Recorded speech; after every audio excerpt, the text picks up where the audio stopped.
If you want to go really deep and really understand how requests and responses work on the web, then this video is for you. So this is basically a high-level overview of how the web actually works behind the scenes in regard to requests and responses. Now, this knowledge is not required though for moving on in the course, and that's why I marked this video as optional.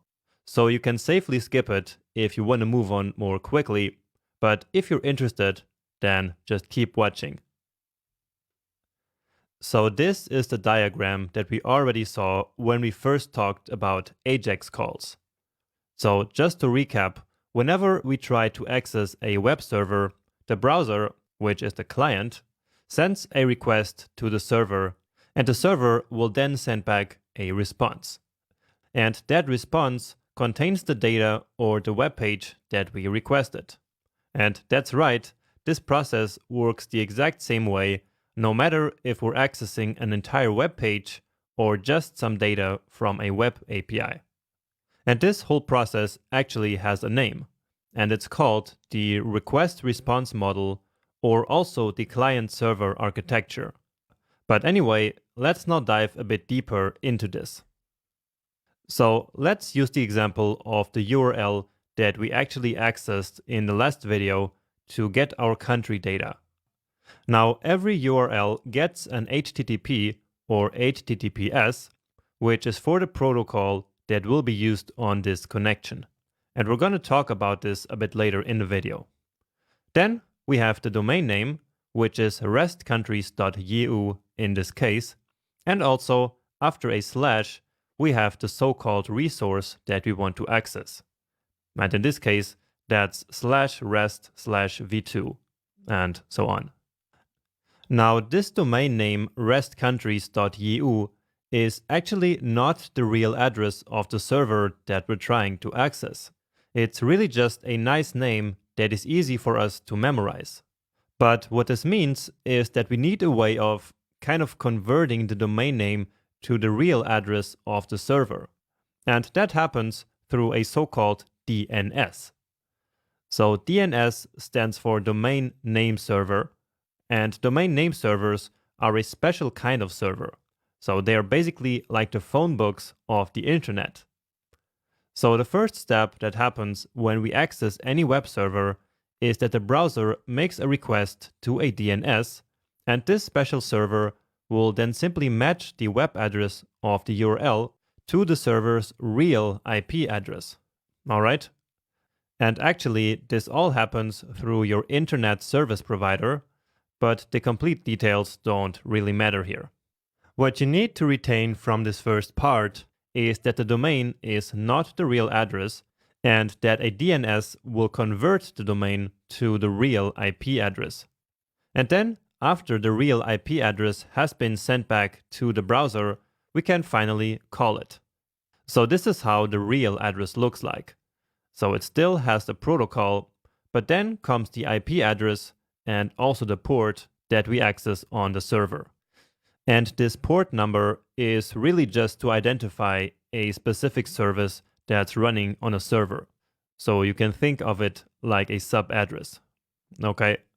This port number has nothing to do with the /rest/v2 resource that we want to access. So that resource will actually be sent over in the HTTP request, as we will see in a moment. Okay, and that actually wraps up the first step. So once we have the real IP address, a TCP socket connection is established between the browser and the server. And so they are now finally connected. And this connection is typically kept alive for the entire time that it takes to transfer all files of the website or all data. Now, what are TCP and IP? Well, TCP is the Transmission Control Protocol, and IP is the Internet Protocol. And together, they are communication protocols that define exactly how data travels across the web. They are basically the Internet's fundamental control system, because, again, they are the ones who set the rules about how data moves on the Internet. And don't worry if that sounds confusing, we are actually going to learn a bit more about TCP/IP a bit later in this video. But anyway, now it's time to finally make our request. And the request that we make is an HTTP request, where HTTP stands for Hypertext Transfer Protocol. So after TCP/IP, HTTP is another communication protocol. And by the way, a communication protocol is simply a system of rules that allows two or more parties to communicate. Now, in the case of HTTP, it's just a protocol that allows clients and web servers to communicate. And that works by sending request and response messages from client to server and back. Now, a request message will look something like this. The beginning of the message is the most important part, called the start line, and this one contains the HTTP method that is used in the request, then the request target, and the HTTP version. So about the HTTP methods, there are many available, but the most important ones are GET for simply requesting data, POST for sending data, and PUT and PATCH to basically modify data. So you see that an HTTP request to a server is not only for getting data, but we can also send data. All right. Now about the request target, this is where the server is told that we want to access the REST/v2/alpha resource in this case. Remember that? So we had this in the URL before, and now it is simply sent as the target in the HTTP request. And so then the server can figure out what to do with it. Now, if this target was empty, so if it was just a slash, basically, then we would be accessing the website's root, which is just restcountries.eu in this example. Then the next part of the request are the request headers, which is just some information that we sent about the request itself.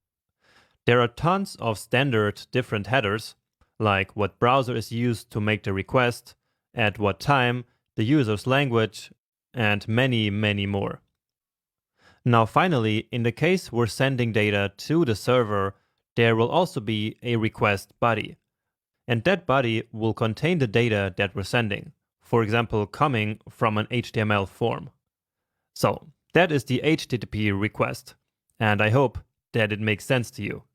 Now, of course, it's not us developers who manually write these HTTP requests, but it's still helpful and valuable that you understand what an HTTP request and also a response look like. Also, I want to mention that there's also HTTPS, as you probably know. And the main difference between HTTP and HTTPS is that HTTPS is encrypted using TLS or SSL, which are yet some more protocols, but I'm not going to bore you with these. But besides that, the logic behind HTTP requests and responses still applies to HTTPS. All right, so our request is formed, and now it hits the server, which will then be working on it until it has our data or web page ready to send back. And once it's ready, it will send it back using, as you can guess, an HTTP response. And the HTTP response message actually looks quite similar to the request. So also with a start line, headers, and a body. Now in this case, the start line has, besides the version, also a status code and a message. And these are used to let the client know whether the request has been successful or failed. For example, 200 means OK. And the status code that everyone knows is 404, which means page not found. So that is where this 404 code that everyone already knew comes from. Okay? Then the response headers are information about the response itself. So just like before, and there are a ton available, and we can also make up our own actually. And finally, the last part of the response is, again, the body, which is present in most responses. And this body usually contains the JSON data coming back from an API or the HTML of the web page that we requested, or something like that. So we talked in great detail about the most important parts here, which are the HTTP request and the response. But in our imaginary example, we only just did one request to restcountries.eu and got one response back, right? And that's how it's going to work when all we do is to access an API. However, if it's a web page that we're accessing, then there will be many more requests and responses. And that's because when we do the first request, all we get back is just the initial HTML file. That HTML file will then get scanned by the browser for all the assets that it needs in order to build the entire web page, like JavaScript, CSS files, image files, or other assets. And then for each different file, there will be a new HTTP request made to the server. So basically, this entire back and forth between client and server happens for every single file that is included in the web page. However, there can be multiple requests and responses happening at the same time. But the amount is still limited because otherwise the connection would start to slow down. But anyway, when all the files have finally arrived, then the web page can be rendered in the browser according to the HTML, CSS, and JavaScript specifications that you already know. Now, as a final piece of the puzzle, let's talk again about TCP/IP and figure out how this request and response data is actually sent across the web. Okay? So we said before that TCP and IP are the communication protocols that define how data travels across the web. Now, I'm not going to go into a lot of detail here, but here is what you need to know. So first, the job of TCP is to break the requests and responses down into thousands of small chunks called packets before they are sent. Once these small packets arrive at their final destination, TCP will reassemble all the packets into the original request or response. And this is necessary so that each packet can take a different route through the internet. Because this way, the message arrives at the destination as quick as possible, which would not be possible if we sent the entire data simply as a big chunk. So that would be like trying to go through dense traffic with like the biggest bus that you can imagine. So probably not a good idea. Now, as a second part, the job of the IP protocol is to actually send and route these packets through the internet. So it ensures that they arrive at the destination they should go using IP addresses on each packet. Okay, and that's it. That's a broad overview of what really happens behind the scenes of the web. And I hope that you found this information useful and also interesting and not all too confusing. But anyway, now let's go back to our JavaScript and AJAX calls.